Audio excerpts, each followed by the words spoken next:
I go away on vacation 1 week and all hell breaks loose, interrupting my vacation and making me work.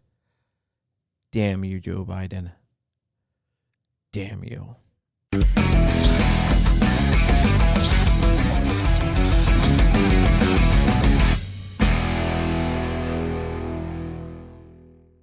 We are back. My name is John Crump. I'm an investigative journalist with AmmoLand.com. I investigate the ATF, FBI, and every other organization that wants to violate your constitutional rights to bear arms.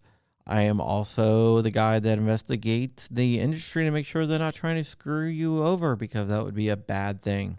I'm also the state director for the state of Virginia for Gun Owners of America.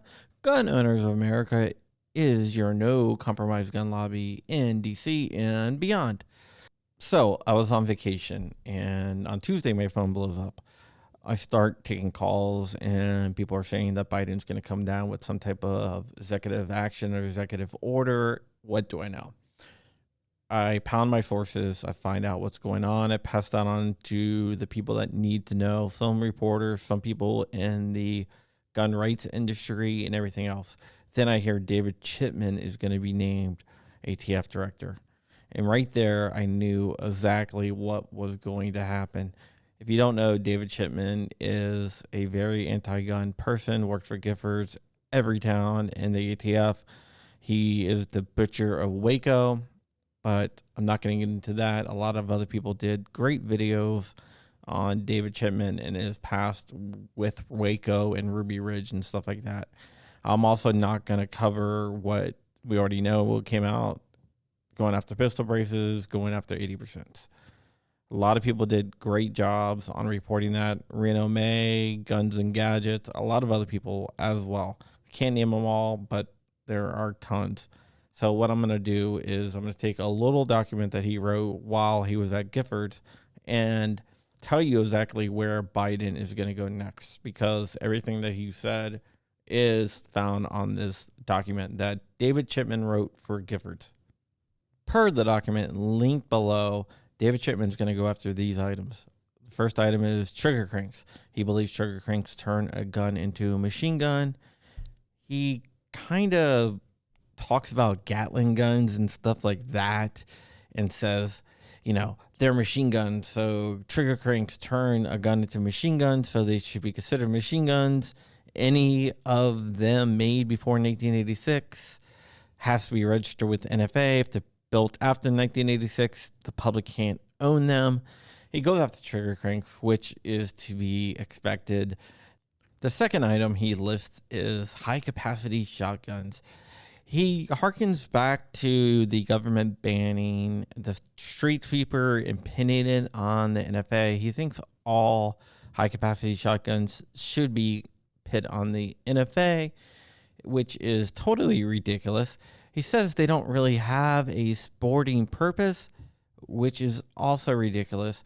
He tries to conflate the sporting purpose clause that is in the regulations to import a shotgun with that being the case for all high-capacity shotguns, which isn't true. The Constitution does not say that a firearm has to have a sporting purpose. If it's built in the United States, it does not have to have a sporting purpose. So he's trying to confuse the import regulations with the current laws to try to get people to agree to ban them. The next thing he calls armored piercing pistols. What he's talking about is AR and AK pistols. He calls them armored piercing pistols to try to scare people by saying, hey, look, these are so dangerous because they shoot armored piercing rounds, which is simply not the case.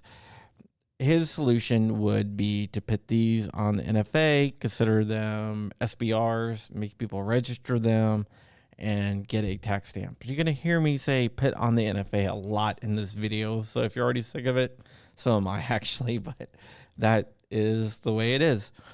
The next item he wants to put on the NFA is 50 caliber ammunition.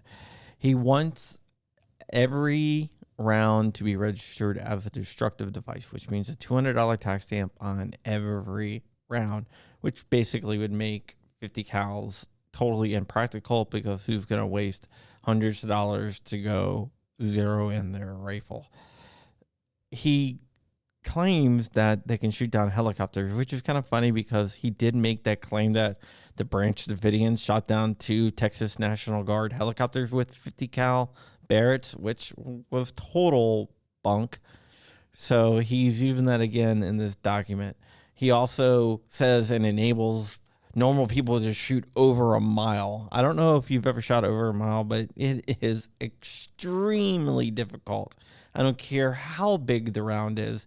It is extremely difficult.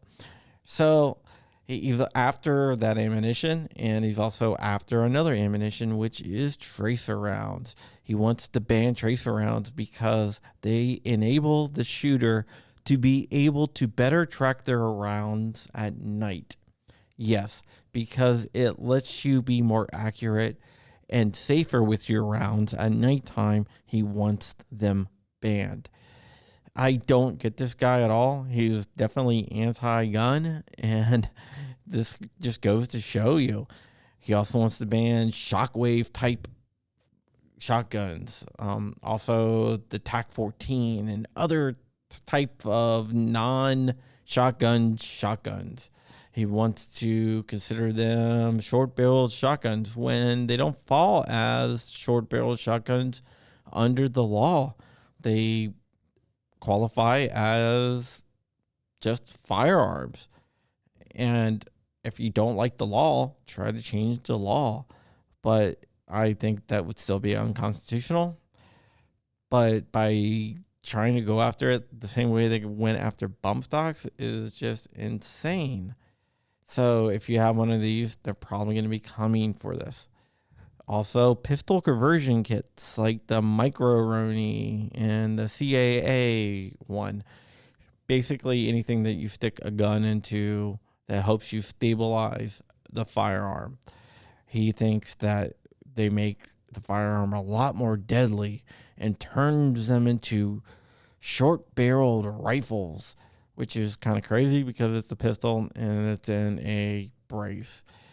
And it's easily concealable. Well, a handgun's easily concealable. He also uses the same line about easily concealable under a large coat with the Shockwave and the TAC-14.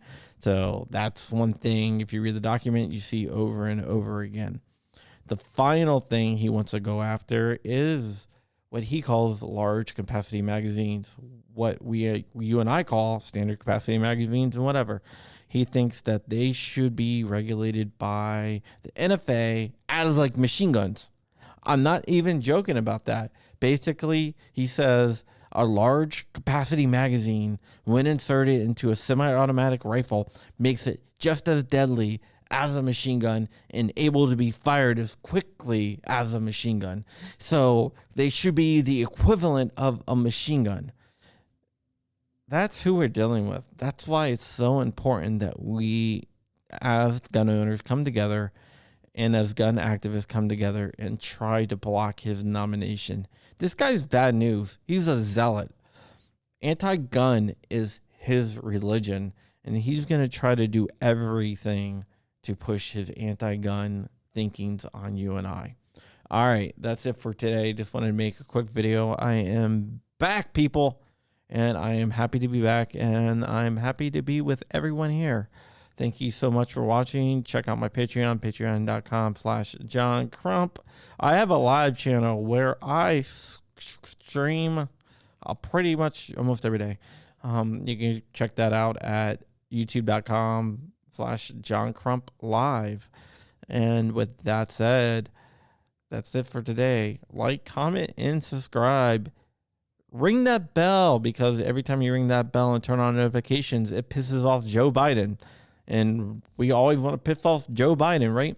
All right. My name is John Crump, and stay ever vigilant, stay ever free, keep in the fight, and I'm out. Peace be with you.